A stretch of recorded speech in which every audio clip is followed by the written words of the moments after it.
Terima kasih pemirsa, Anda kembali menyaksikan Kominfo Newsroom. Pemirsa, Hari Nusantara Tidore 2023 yang dilaksanakan pada hari ini bukan hanya untuk memperingati Deklarasi Juanda yang dihelat pada 13 Desember 1957, melainkan juga sebagai sebuah harapan konektivitas antar daerah di Indonesia. Peringatan Hari Nusantara 2023 dipusatkan di Kota Tidore, Kepulauan Maluku Utara.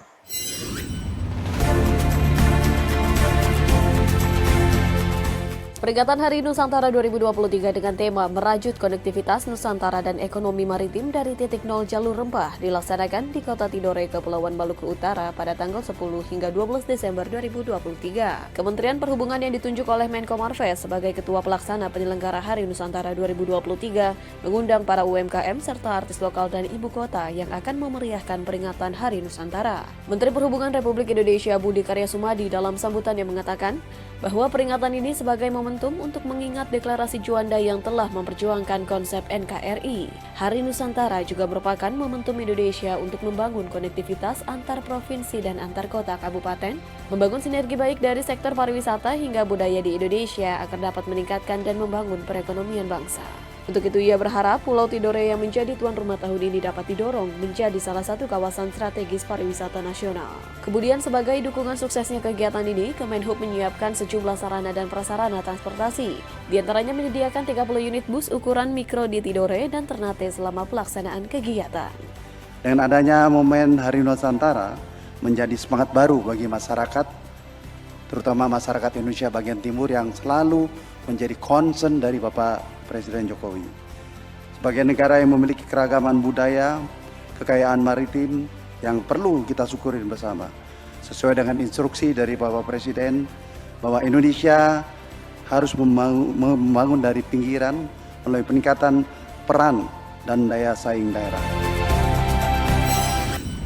Pemirsa, Menteri Pekerjaan Umum dan Perumahan Rakyat Basuki Hadimulyono menyatakan bahwa saat ini proses pembangunan Istana Presiden di Ibu Kota Nusantara sudah mencapai 61,2%.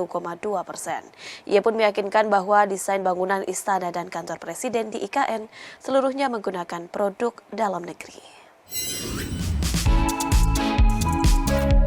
Interior Istana Presiden dan Kantor Presiden di Ibu Kota Nusantara didesain seluruhnya dengan menggunakan produk dalam negeri. Menteri Pekerjaan Umum dan Perumahan Rakyat Basuki Hadimulyono usai rapat terbatas dengan Presiden terkait perkembangan pembangunan IKN menyebut beberapa material yang digunakan untuk interior Istana dan Kantor Presiden seperti lantai didesain khusus oleh pengrajin Yogyakarta, sementara lampu-lampunya adalah ukiran tembaga dari Boyolali, Jawa Tengah. Interior bangunan terpenting di IKN itu juga memanfaatkan kayu dari Jepara serta pegangan pintu dari Cepogo, Boyolali. Namun masih ada beberapa catatan untuk desain interior kantor presiden di IKN sehingga masih perlu disempurnakan. Menteri PUPR Basuki menyatakan bahwa kemajuan pengembangan tahap pertama di IKN yang mencakup proyek istana dan kantor presiden sudah mencapai 61,2% dan diharapkan dapat rampung sepenuhnya pada Juli 2024 atau tepat sebelum peringatan HUT ke-79 Republik Indonesia. Meskipun tidak menyebut perkiraan biaya, Menteri PUPR pun meyakinkan bahwa desain bangunan istana dan kantor presiden di IKN akan sangat kental budaya Indonesia, berbeda dengan Kompleks Istana Kepresidenan di Jakarta yang bergaya kolonial. Progres untuk yang batch pertama pembangunan IKN sudah 61,2%. Target untuk selesai pada bulan Juni-Juli 2024 masih insya Allah masih bisa kita selesaikan, termasuk untuk istana dan kantor presiden. Jadi itu tadi yang kami laporkan pada Bapak Presiden. Informasi lainnya pemirsa, memperingati 75 tahun Universal Declaration of Human Rights, Menteri Luar Negeri Retno Marsudi menegaskan 3 hal penting penegakan keadilan HAM di Palestina. Menlu mengajak berbagai negara untuk memperbaharui komitmen bersama terkait dengan pemajuan HAM di Palestina.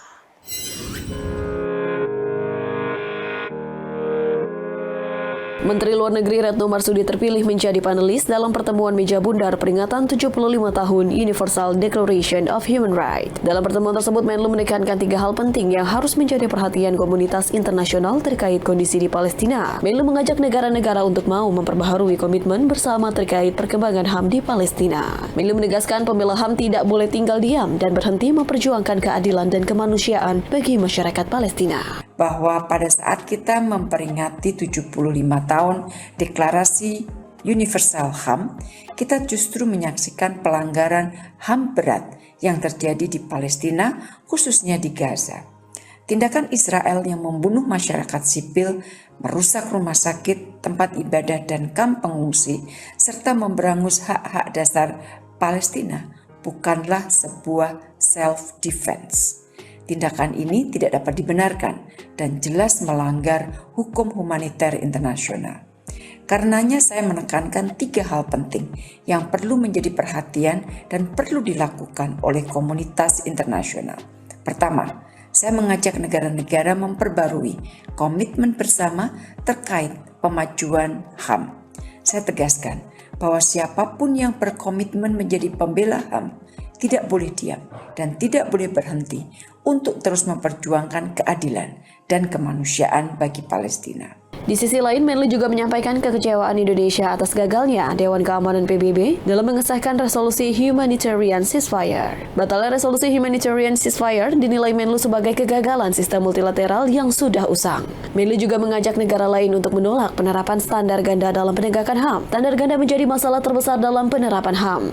Menutup pidatonya, Menlu menegaskan agar berbagai pelanggaran HAM segera dihentikan dan proses perdamaian harus mulai dilakukan oleh kedua negara yang bertikai. Sebanyak 120 personil prajurit TNI Angkatan Laut diberangkatkan ke Lebanon untuk menjalankan misi perdamaian dunia. Nantinya personel dari Indonesia tersebut akan bergabung dengan pasukan perdamaian PBB untuk dapat mengikuti prosedur tetap untuk mengantisipasi ketegangan di kawasan perairan Timur Tengah. Sebanyak 120 prajurit TNI Angkatan Laut yang tergabung dalam Satuan Tugas Kontingen Garuda Maritime Task Force Satgas Konga MTF Unifil tahun 2023 diberangkatkan ke Lebanon dalam rangka menjalankan misi perdamaian dunia. Prajurit tersebut memulai perjalanan dari Tanjung Priuk, Jakarta menuju perairan di Lebanon menggunakan kapal perang KRI Diponegoro 365 dan melewati perairan kawasan Timur Tengah yang hingga saat ini dalam kondisi memanas akibat perang antara militer Israel dan Hamas yang juga melibatkan Houthi dan Hizbullah.